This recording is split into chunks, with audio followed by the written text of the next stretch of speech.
ধরি আমার কাছে যে কোনো একটা সাবস্পেস ভি আছে যেটি আর এন এর একটি সাবসেট বা উপসেট, এবং ধরি যে আমাদের কাছে তার অর্থোগোনাল কমপ্লিমেন্ট বা লম্ব পরিপূরক আছে যেটাকে আমরা এভাবে ভি পার্প দিয়ে প্রকাশ করি, যেটাও কিনা আর এন এর একটি সাবসেট। এবং গত একটি বা দুটি ভিডিও আগে আমরা দেখেছিলাম যে, আমি যদি ভুল না করি খুব সম্ভবত এটা একটি ভিডিও আগে ছিল, যে আমাদের সাবস্পেস ভি এর মাত্রা বা ডিমেনশন যোগ আমাদের সাবস্পেস ভি এর অর্থোগোনাল কমপ্লিমেন্টের ডিমেনশন সমান হচ্ছে এন। এবং ডিমেনশন হচ্ছে তোমার রৈখিকভাবে স্বাধীন বা লিনিয়ারলি ইন্ডিপেন্ডেন্ট ভেক্টরের সংখ্যা যা তোমার বেসিস গঠন করার জন্য বা ভি এর বেসিস গঠন করার জন্য প্রয়োজন। এবং এক্ষেত্রে ডিমেনশন হচ্ছে তোমার ভি এর অর্থোগোনাল কমপ্লিমেন্টের বেসিস ভেক্টর যতগুলি তত সেই সংখ্যাটা। এখন আমাদের কাছে এই দুটি তথ্য আছে। এখন আমরা দেখি যে এই দুটি তথ্য ব্যবহার করে আমরা এদের মধ্যে কোনো সম্পর্ক বা মানে এদের মাধ্যমে আর এন এর কোনো একটা বা যাবতীয় ভেক্টরের কোনো সম্পর্ক আমরা খুঁজে বের করতে পারি কিনা। প্রথম প্রশ্ন হলো যে এই দুটি সাবস্পেসের মধ্যে কোনো কিছু কি একই রকম আছে কিনা, বা এদের মধ্যে এমন কোনো ভেক্টর আছে কিনা যেটা দুজনের ক্ষেত্রেই মানে সাধারণভাবে আছে। এবং সেটা পরীক্ষা করার জন্য চলো ধরে নিই এমন একটা কোনো ভেক্টর আছে, এবং চলো আমরা দেখি যে তার বৈশিষ্ট্য কি কি থাকতে হবে। তাহলে আমরা এখন ধরে নিচ্ছি, অর্থাৎ আমরা অ্যাসিউম করে নিচ্ছি যে আমার কাছে একটা ভেক্টর এক্স আছে, যে কোনো একটা ভেক্টর এক্স যেটা আমাদের ভি এর একটি সদস্য। এবং একই সাথে এটাও ধরে নেই যে এক্স আমাদের ভি এর অর্থোগোনাল কমপ্লিমেন্টের একটি সদস্য। এক্স ভি এর অর্থোগোনাল কমপ্লিমেন্টেরও একটি সদস্য। এখন এই দ্বিতীয় তথ্যটি আমাদেরকে কি বলে, মানে অর্থোগোনাল কমপ্লিমেন্টের সদস্য পদ বলতে বোঝায়, আচ্ছা আমি এটাকে এভাবে লিখি, এক্স ডট ভি যে কোনো ভি এর যে কোনো ভেক্টরের জন্য এই ডট গুণফল সমান হবে 0। আচ্ছা এটাকে একটু অন্যভাবে লিখে দাঁড়াও, এটাকে এভাবে লিখি যে এক্স ডট ভি সমান হচ্ছে 0 যে কোনো ভি, যে কোনো ভেক্টর ভি এর জন্য যেটা আমাদের সাবস্পেসের সদস্য। এবং অর্থোগোনাল কমপ্লিমেন্টের সদস্য হওয়া বলতে এই জিনিসটাই বোঝায়। এখন আমরা তো বলেছি যে এক্স ভি এরও একটি সদস্য, তার মানে আমরা এখানে কিন্তু একটা এক্স বসিয়ে দিতে পারি, মানে এখানে এক্স যেটা ভি এর সদস্য এরকম একটা এক্স এখানে বসিয়ে দিতে পারি, এবং সেটা আমাদেরকে বলে যে এক্স ডট এক্স সমান হচ্ছে 0। এবং এটাকে আমরা আরেকভাবে লিখতে পারি যে এক্স এর দৈর্ঘ্যের বর্গ হচ্ছে 0, অথবা আমরা সাধারণভাবে বলতে পারি যে এক্স এর দৈর্ঘ্য হচ্ছে 0।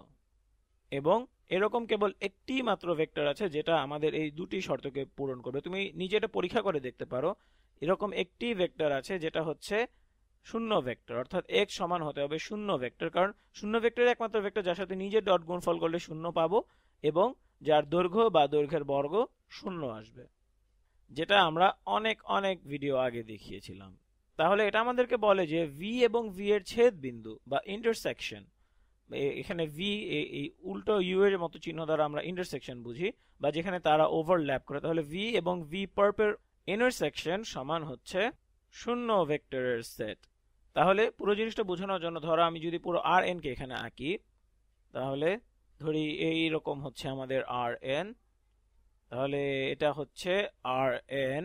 এবং আমি যদি সাবস্পেস ভি কে আঁকি এখন, তাহলে ভি বা সাবস্পেস ভি দেখতে এইরকম হবে, তাহলে এটা হচ্ছে আমাদের সাবস্পেস ভি। এবং আমি যদি এখানে ভি এর অর্থোগোনাল কমপ্লিমেন্ট কে আঁকি, তাহলে এটা হচ্ছে সেই এখানে হচ্ছে সব ভেক্টর যা হচ্ছে ভি এর অর্থোগোনাল কমপ্লিমেন্ট, অর্থাৎ এটা হচ্ছে ভি পার্প।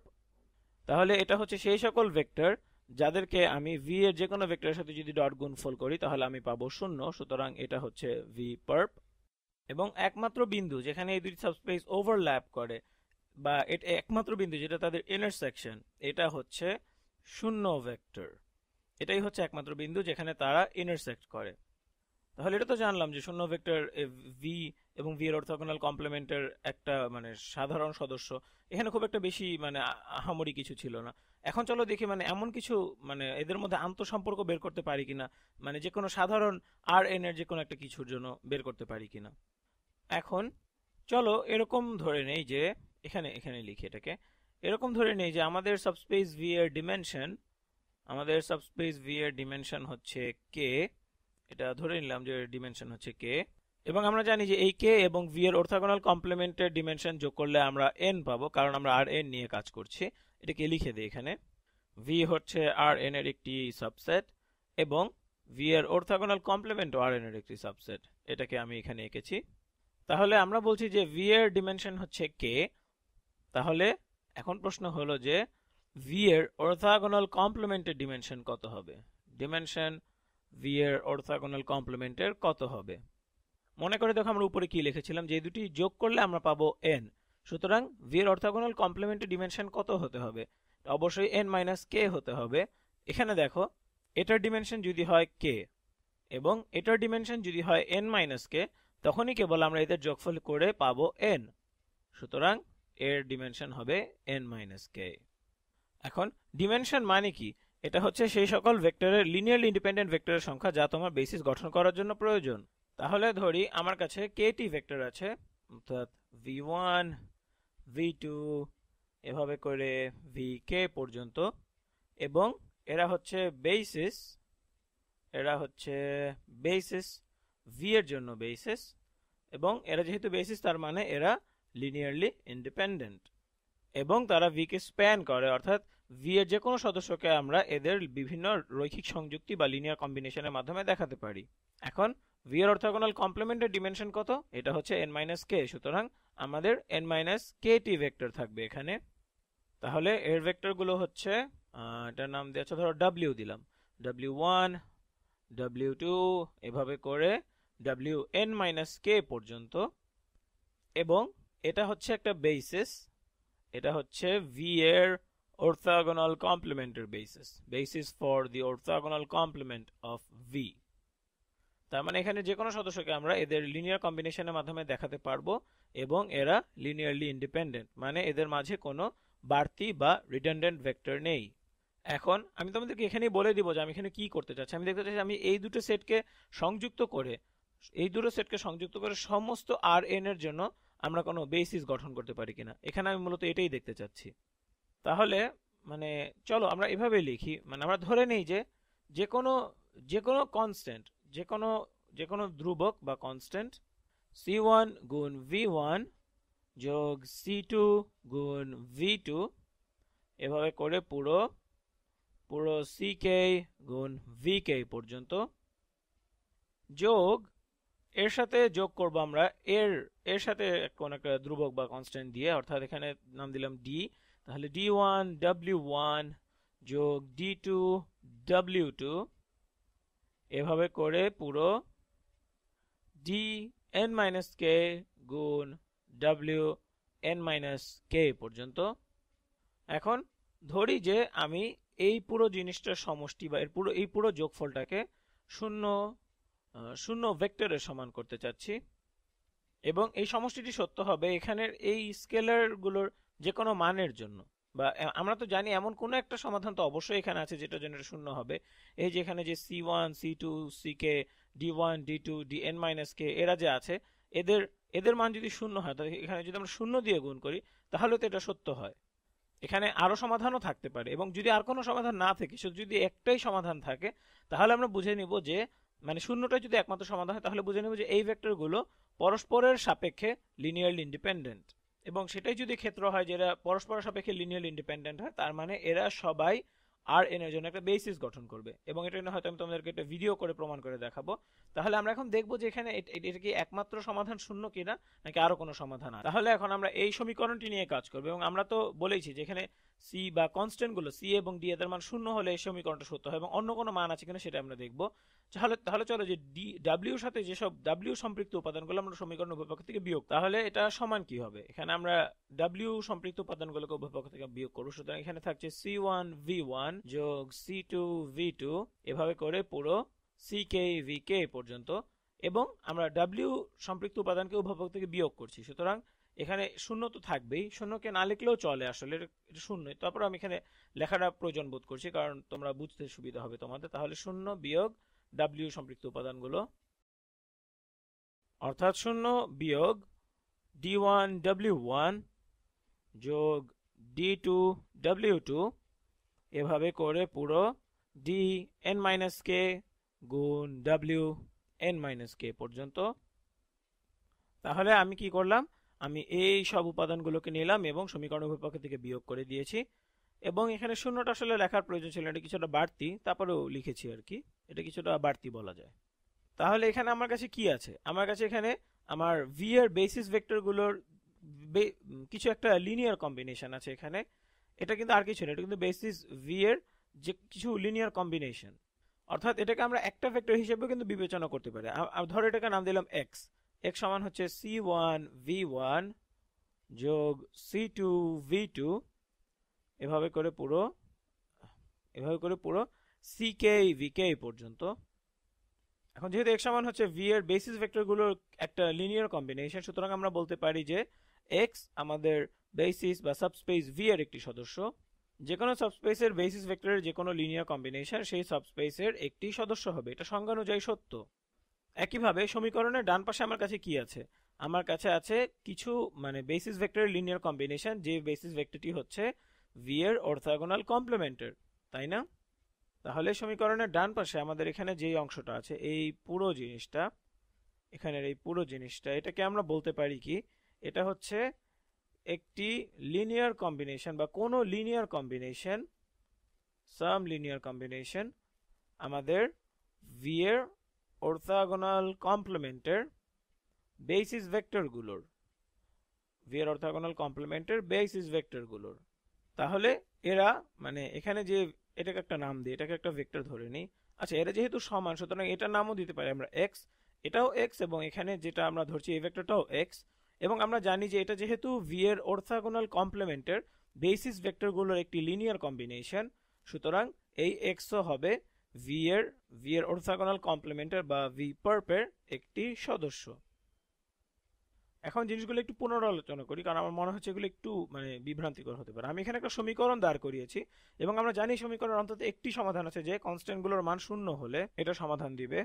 এবং এরপরে আমি হলুদ অংশটাকে সমীকরণের উভয় পক্ষ থেকে বিয়োগ করে দিয়েছি, তাহলে আমি এই সমীকরণটি পেয়েছি। এবং এখানে বাম পক্ষটি হচ্ছে v এর বেসিস ভেক্টরগুলোর একটি লিনিয়ার কম্বিনেশন। এবং যেটা আমরা আগেও বলেছি যে সাবস্পেসের বেসিস ভেক্টরের যে কোনো লিনিয়ার কম্বিনেশন অবশ্যই সেই সাবস্পেসের একটা সদস্য হবে, এটা আমরা সাবস্পেসের সংজ্ঞা থেকে বলতে পারি। এবং তাহলে আমি যদি বলি যে x সমান হচ্ছে এই বাম পক্ষ, তাহলে আমি বলতে পারি যে x হচ্ছে v এর একটি সদস্য। তাহলে x যদি বাম পক্ষের সমান হয়, সেটা তো ডান পক্ষেরও সমান হবে, কিন্তু ডান পক্ষ হচ্ছে v এর অর্থোগোনাল কমপ্লিমেন্টের বেসিস ভেক্টরগুলোর একটি লিনিয়ার কম্বিনেশন। এবং এটার মানে হচ্ছে যে x v পার্পেরও একটি সদস্য। কিন্তু এটার মানে তাহলে কি দাঁড়ালো? এর মানে হচ্ছে x হচ্ছে শূন্য ভেক্টর। আমরা ভিডিও শুরুতেই দেখিয়েছি যে কোনো কিছু যদি একটা সাবস্পেসের সদস্য হয় এবং একই সাথে তার অর্থোগোনাল কমপ্লিমেন্টের সদস্য হয়, তাহলে সেটা আর কিছুই না, কেবলমাত্র শূন্য ভেক্টর। এখন যেহেতু আমরা জানি যে এই দুটি জিনিস পরস্পরের সাপেক্ষে অর্থোগোনাল, সুতরাং আমরা বলতে পারি যে x অবশ্যই শূন্য ভেক্টরের সমান হতে হবে। তাহলে x যেহেতু x সমান যেহেতু শূন্য, সুতরাং আমরা এটাকে এখানেও লিখতে পারি। এখানে এটাকে লিখে দিচ্ছি x হচ্ছে শূন্য। তাহলে যেহেতু উভয় পক্ষে শূন্যকে তাহলে উভয় পক্ষের সমান হতে হবে, এবং উভয় পক্ষে আমরা একই কনস্ট্যান্ট দ্বারা শুরু করেছিলাম। তাহলে এখন ভাবার বিষয় হচ্ছে যে এদের দুটি সম্বন্ধে আমরা কি জানি। আচ্ছা, এটাকে একটু পরিষ্কার করে লিখি, এখানে এটা খুব বাজে দেখাচ্ছে, এটাকে মুছে সুন্দর করে লিখি। এখানে শূন্য ভেক্টর লিখতে হবে আমাকে। তাহলে এটা হচ্ছে শূন্য ভেক্টর, এবং শূন্য ভেক্টর হচ্ছে একমাত্র ভেক্টর যেটা v এবং v এর অর্থোগোনাল কমপ্লিমেন্টের একই সাথে দুটির সদস্য হতে পারে। তাহলে আমরা দেখতে পাচ্ছি যে এই লিনিয়ার কম্বিনেশনের সমান আমরা শূন্য ভেক্টর দাঁড় করিয়েছি। তাহলে এখন আমার প্রশ্ন হলো তোমাদের কাছে যে এই কনস্ট্যান্ট গুলো সম্বন্ধে আমরা কি জানি? এই c1 c2 ck এদেরকে কিসের সমান হতে হবে, এদের সম্বন্ধে আমরা কি বলতে পারি? আমরা জানি যে v1 থেকে vk পর্যন্ত এরা হচ্ছে v এর একটি বেসিস বা v এর জন্য বেসিস, সুতরাং আমরা জানি যে এরা v এর বেসিস, এবং আমরা আরো জানি যে এরা লিনিয়ারলি ইন্ডিপেন্ডেন্ট। এখন লিনিয়ার কম্বিনেশনের সংজ্ঞা থেকে আমরা কি জানি? যে এই যে সমীকরণটা এখানে আছে, এই সমীকরণটা সত্য হবে কেবলমাত্র একটি ক্ষেত্রে, যখন সবগুলো কনস্ট্যান্টের মান হবে 0। সুতরাং লিনিয়ার ইন্ডিপেন্ডেন্স আমাদেরকে বলে যে c1 c2 এভাবে করে পুরো ck পর্যন্ত এরা অবশ্যই মাস্ট বি এরা 0 হতে হবে। সুতরাং এখানের সবাইকে 0 হতে হবে, যারা বলে যে এদের সবাইকেও 0 হতে হবে। এখন চলো ডান পক্ষের দিকে নজর দিই। এখানে মাইনাস দিয়ে আমরা গুণ করে দিতে পারি, কিন্তু সেটা একই জিনিস থাকবে।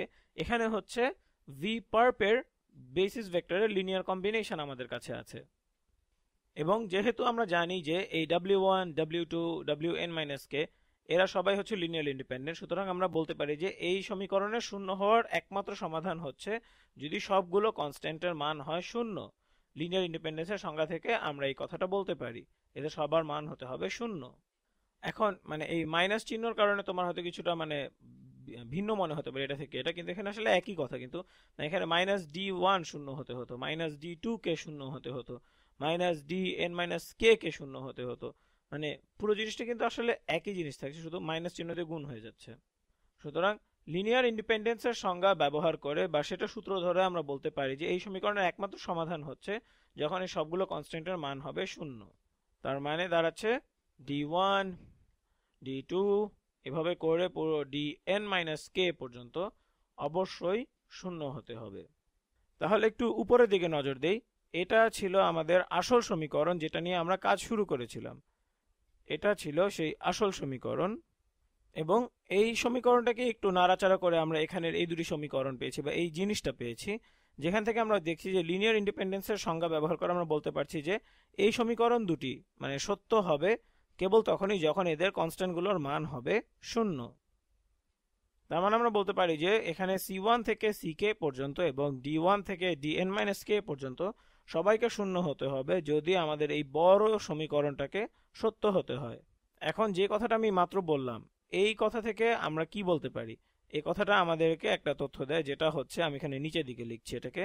এটা ইমপ্লাই করে যে আমরা যদি এখানে একটা সেট নিতাম যে v1 v2 এভাবে করে পুরো vk পর্যন্ত, অর্থাৎ v এর বেসিস ভেক্টরগুলোর একটা সেট নিতাম, এবং এখানে w আচ্ছা ঠিক অন্য রং দিয়ে লিখি, এখানে v পার্প এর বেসিস ভেক্টরগুলোর একটা সেট নিতাম, অর্থাৎ w1 w2 এভাবে করে পুরো wn-k পর্যন্ত। তাহলে এই সেটটাকে আমরা বলতে পারতাম যে এটা হচ্ছে একটা linearly independent set, linearly independent set. এবং এটা আমরা বলতে পারছি কারণ আমরা জানি যে এই সমীকরণের শূন্য হওয়ার সম্ভাব্যতা হচ্ছে যখন সব কনস্ট্যান্ট শূন্য হবে, এবং লিনিয়ার ইন্ডিপেন্ডেন্স আমাদেরকে এটা বলে এবং এটা আমাদেরকে এই জিনিসটা বলে। এবং এই লিনিয়ার ইন্ডিপেন্ডেন্সের সংজ্ঞা ব্যবহার করে আমরা পুরো জিনিসটা দেখেছি যে এখানের এই সমীকরণটাকে দেখেছি এটা সমান শূন্য, এবং সেই ক্ষেত্রে সি এর সবগুলো মানকে শূন্য হতে হবে। তারপর এই অংশটার জন্য দেখিয়েছি যে এই অংশটাও সমান হচ্ছে শূন্য, সেই ক্ষেত্রে ডি এর সবগুলো মানকে শূন্য হতে হবে। এবং মানে শূন্যটা কোথা থেকে এসেছিল, শূন্যটা এখান থেকে এসেছিল যে শূন্য হচ্ছে একমাত্র উপাদান যেটা এই দুটিরই সদস্য। আমার মনে হয় আমি একই জিনিস বারবার বলছি, তবে আমি চাচ্ছি যে তোমার পুরো জিনিসটা মানে ভালো মতো বুঝছো, তোমরা এমন যেন মনে না হয় তোমাদের এটা একটা চক্রাকার কোনো প্রমাণ। আমরা সমীকরণটিকে দাঁড় করিয়েছি এবং এটা সম্ভাব্য সমাধান বের করার চেষ্টা করেছি, তারপর আমরা এটাকে এভাবে মানে পুনর্ভাবে সাজিয়েছি। তারপর আমরা দেখেছি যে এরা উভয় ভি এবং ভি পার্পের সদস্য, এবং শূন্য হচ্ছে একমাত্র উপাদান যা এই উভয়েরই সদস্য, সুতরাং এই উভয় সমান শূন্য হতে হবে। এবং এ থেকে শূন্য হতে হলে এই সবগুলো কনস্ট্যান্ট মানকে শূন্য হতে হবে, কারণ আমরা জানি যে এখানের ভেক্টরগুলি সবাই লিনিয়ারলি ইন্ডিপেন্ডেন্ট। তার মানে বললাম সবগুলো কনস্ট্যান্টকে শূন্য হতে হবে, এবং এই সবগুলো বেসিস ভেক্টর নিয়ে যদি আমি এরকম কোন একটা সেট গঠন করি তাহলে সেই সেটটিও অবশ্যই লিনিয়ারলি ইন্ডিপেন্ডেন্ট হবে। এখন অনেক অনেক অনেক অনেক অনেক ভিডিও আগে আমরা দেখেছিলাম যে আমাদের কাছে যদি কোনো সাবস্পেস থাকে, যে কোনো একটা সাবস্পেস যেটার ডিমেনশন হচ্ছে n, ডিমেনশন n, এবং আমাদের nটি ভেক্টর আছে, আমাদের nটি ভেক্টর আছে। আচ্ছা দাঁড়া এটাকে একটু অন্যভাবে লিখি, আমাদের কাছে nটি লিনিয়ারলি ইন্ডিপেন্ডেন্ট ভেক্টর আছে, লিনিয়ারলি ইন্ডিপেন্ডেন্ট ভেক্টর আছে যেগুলো আমাদের সাবস্পেসের সদস্য, আমাদের সাবস্পেসের মেম্বার। তখন বা তাহলে সেই nটি ভেক্টর বা আমরা বলতে পারি সেই nটি ভেক্টরের সেট, আচ্ছা দাঁড়া ঠিক মতো করে লিখি, তাহলে সেই nটি ভেক্টরের সেট সেই সাবস্পেসের একটি বেসিস, সেই সাবস্পেসের বেসিস। এখন আমরা জানি যে Rn হচ্ছে একটি সাবস্পেস, Rn নিজেই নিজের একটি সাবস্পেস, বা এটাকে আমরা বলতে পারি Rn হচ্ছে একটি n মাত্রিক সাবস্পেস, Rn হচ্ছে n মাত্রিক সাবস্পেস। আমরা এটাকে এভাবে লিখতে পারি যে Rn এর ডিমেনশন হচ্ছে n। এখন আমাদের কাছে nটি লিনিয়ারলি ইন্ডিপেন্ডেন্ট ভেক্টর আছে Rn এ, তার মানে আমরা বলতে পারি যে এই যে এখানে ভেক্টরগুলি আছে এরা Rn এর একটি বেসিস, এরা Rn এর জন্য একটি বেসিস। আমাদের কাছে nটি লিনিয়ার ইন্ডিপেন্ডেন্ট ভেক্টর আছে, এখানে w তে আছে n - kt এবং এখানে আছে nt, এরা আসছে তাদের মানে তাদের সাবস্পেস গুলো থেকে বা তাদের সাবস্পেসের বেসিস ভেক্টর থেকে। সুতরাং আমরা দেখছি আমাদের কাছে nটি লিনিয়ার ইন্ডিপেন্ডেন্ট ভেক্টর আছে এবং তারা Rn এর মধ্যে আছে, সুতরাং তারা Rn এর বেসিস। সুতরাং এটা আমাদের খুব আকর্ষণীয় একটা তথ্য দেয় যে এই ভেক্টরগুলো লিনিয়ার কম্বিনেশনের মাধ্যমে আমরা Rn এর যে কোনো ভেক্টরকে দেখাতে পারবো। তাহলে এগুলো হচ্ছে Rn এর বেসিস। সুতরাং আমরা বলতে পারি যে Rn এর ধরি Rn এর যে কোনো একটা ভেক্টর a যেটা হচ্ছে Rn এর সদস্য। সুতরাং আমরা বলতে পারি যে এরা যেহেতু Rn এর বেসিস, সুতরাং আমরা বলতে পারি a কে এদের বিভিন্ন লিনিয়ার কম্বিনেশনের মাধ্যমে প্রকাশ করা যাবে। তাহলে এটা সমান আমরা লিখতে পারি c1 গুণ v1 যোগ c2 গুণ v2 এভাবে করে পুরো ck গুণ vk পর্যন্ত। এবং এর পরের অংশটাকে আমরা আমরা অন্য রং দিয়ে এবং অন্য একটা কনস্ট্যান্ট দিয়ে লিখবো যেন তোমরা বুঝতে পারো যে এটা মানে এখানে যেটা লিখেছি এটা থেকে কিছুটা হলে আলাদা। সুতরাং এখানে আমরা লিখবো যোগ e1 গুণ w1 যোগ e2 গুণ w2 যোগ এভাবে করে পুরো en-k গুণ wn-k যেটা হচ্ছে v এর wn-k তম বেসিস ভেক্টর। সুতরাং আমি Rn এর যে কোনো ভেক্টরকে এইভাবে প্রকাশ করতে পারি, অথবা আমরা আরেকভাবে বলতে পারি। এখানে এটাকে লক্ষ্য করো, এটা কি? এটা হচ্ছে যে কোনো একটা ভেক্টর, যে কোনো একটা ভেক্টর আমাদের সাবস্পেস v এর। এবং এখানে এটাকে ধরে এটার নাম দিলাম x, এটা ধরো এটার নাম দিলাম x। এটা হচ্ছে আমাদের v এর অর্থোগোনাল কমপ্লিমেন্টের একটি ভেক্টর, যে কোনো একটা ভেক্টর। এটা হচ্ছে v পার্প এর বেসিস ভেক্টরের লিনিয়ার কম্বিনেশন এবং এটি হচ্ছে v এর বেসিস ভেক্টরের লিনিয়ার কম্বিনেশন। সুতরাং যদি আমাদেরকে বলে দেওয়া থাকে যে এই সবগুলো হচ্ছে Rn এর বেসিস ভেক্টর এবং তার মানে আমরা Rn এর যে কোনো ভেক্টরকে এদের লিনিয়ার কম্বিনেশনের মাধ্যমে প্রকাশ করতে পারবো। তার মানে এটা আমাদেরকে বলে যে Rn এর যে কোনো ভেক্টর a কে আমরা আমাদের সাবস্পেস v এর যে কোনো একটা ভেক্টর এবং v এর সাবস্পেস v এর অর্থোগোনাল কমপ্লিমেন্টের যে কোনো একটা ভেক্টরের সংযুক্তি বা কম্বিনেশন হিসেবে দেখাতে পারবো। এটা হচ্ছে v এর একটি সদস্য এবং এটা হচ্ছে v পার্প এর একটি সদস্য।